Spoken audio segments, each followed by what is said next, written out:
Marami. Dito. Yun pala yung sikreto ng mga tao dito. Malalakas. Kasi yung bahay na nasa taas.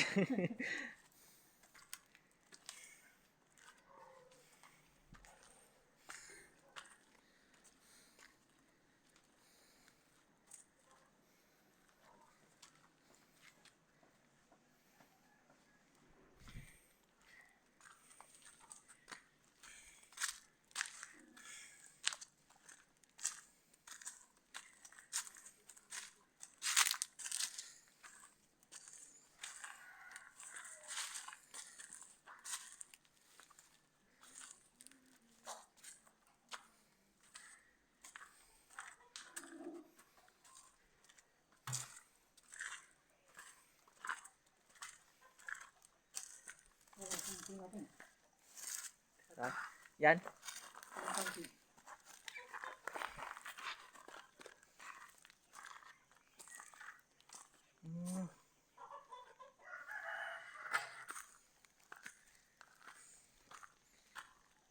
Kunti na lang nagsusupply dyan. Sa tangke.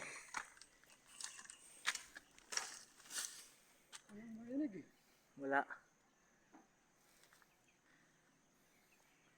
Yan ang tangke namin.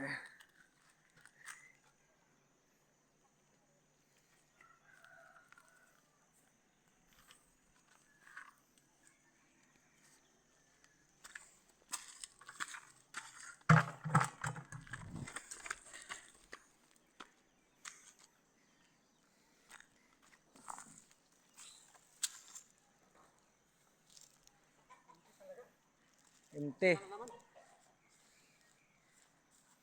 Wala na kasi doon. Wala lang danom.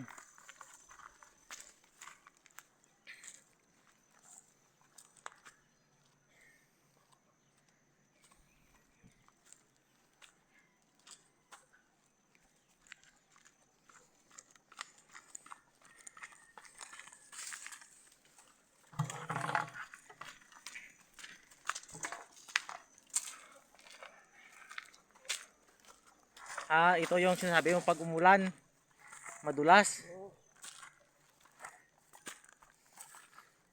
Dapat lagyan ng ano tay, ng ayan tawag, tubig dito para may hawakan pag umakyat, pag umulan.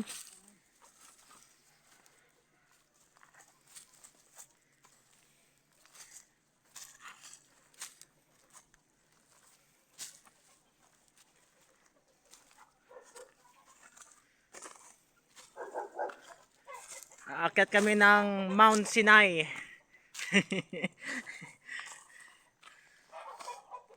Kung saan nagkipag-usap si Moses kay Lord.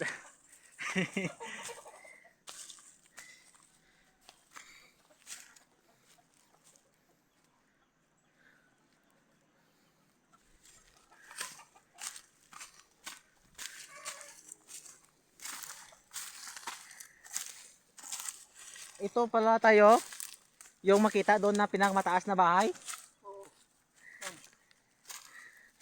Akala namin bahay, manukan pala. Bahay na manok.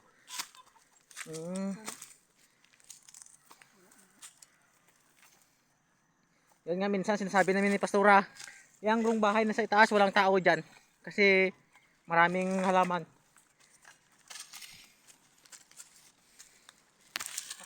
Maraming bahay mayari doon. Paupahan. Paupahan lang. Doon sa ano? Malaki doon. Malaki na mga ba? May daanan. Mataas. Doon ito. Hindi makita doon. Hindi. Ano yung bahay?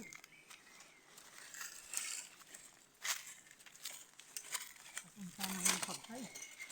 Mabuti nilagyan ng daanan dito. Simento.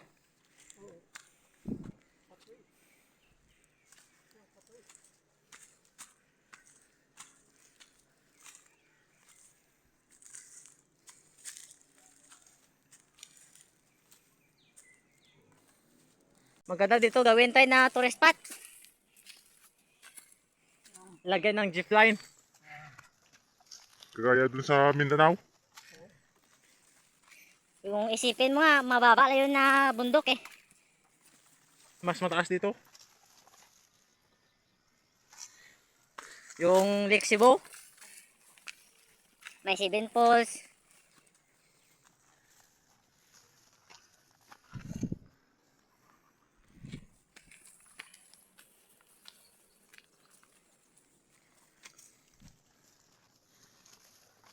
Pwede din mag-garden dito.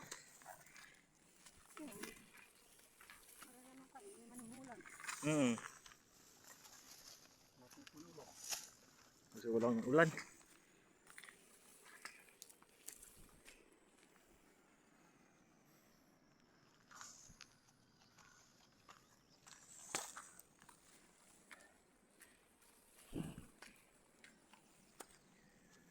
Dito may tubig.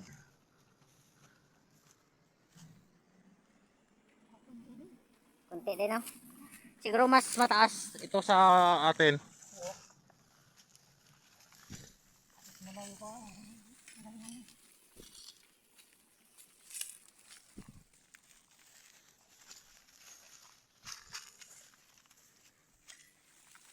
Dati ganun din nangyari, walang tubig din.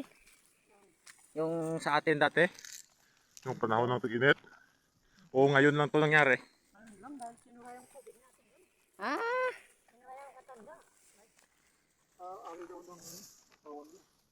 Yun pala na Kulang tayo ng tubig.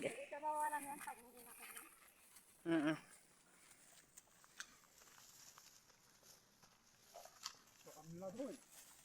Kaya Hinayaan na lang. Kasi sa kanila eh.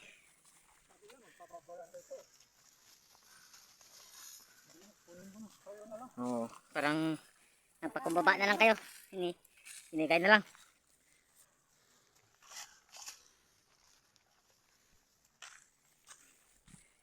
Dito, magandang exercise.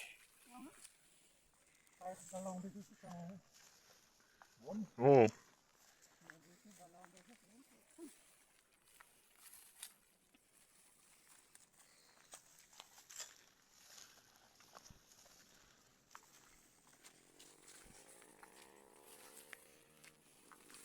sa amin din dati. Araw-araw kami nagpabundok. Kasi mayroon kaming tanim na mais doon sa bundok. Maisan. Kaya araw-araw din kami umakyat. Pag natapos na yung tanim, Yan, makarelax na kami. hintayin naman mag-abuno. Harvest. Doon naman kami aakyat.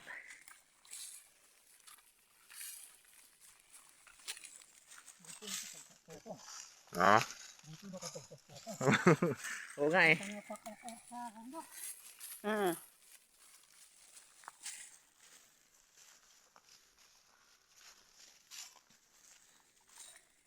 At least binigyan tayo ni Lord na makarelax tayo ng gising din yan. opo. Mm. Preacher. Oh. When? Oh, preacher. Pag Pag Sa malaking simbahan, mayroon din naka-assign na tinatawag na teacher, Sunday school, teacher. pwede yan na mga guro, magturo. Kahit hindi guro, pag marunong Ito. pag marunong mag-explain ng Word of God. Pwede din. Tatawag din namin yan na Sunday school teacher. iba din yung mga Adult, iba din yung mga young people. iba din yung mga Bata. Inano kahit anong kahit ano, Mm. kahit anong simbahan, ganun. pwede. Lahat.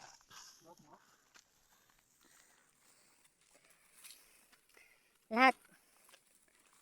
Kasi ang Hinahanap dyan. matunin, parsiles. Kasi dyan sa Ayan na grupo ng simbahan, kahit sino pwede pumasok. welcome lahat.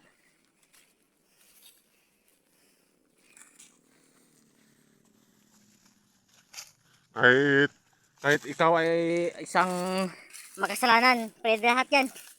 kasi ang hinahanap dyan yung mga kasalanan eh. oh, at lahat tayo makasalanan naman eh. Hindi man tayo perfect eh.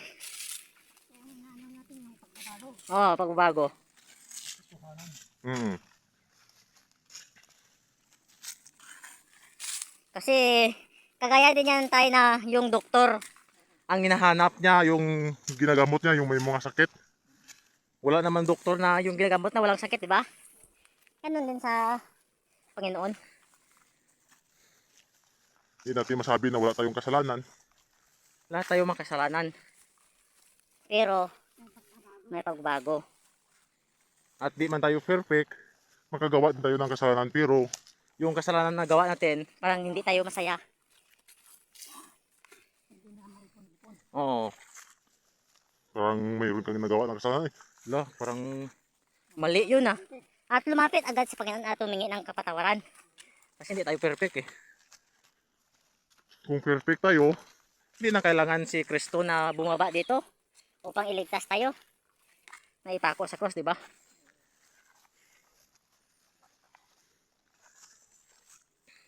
Kaya kung hindi siya bumaba, Yung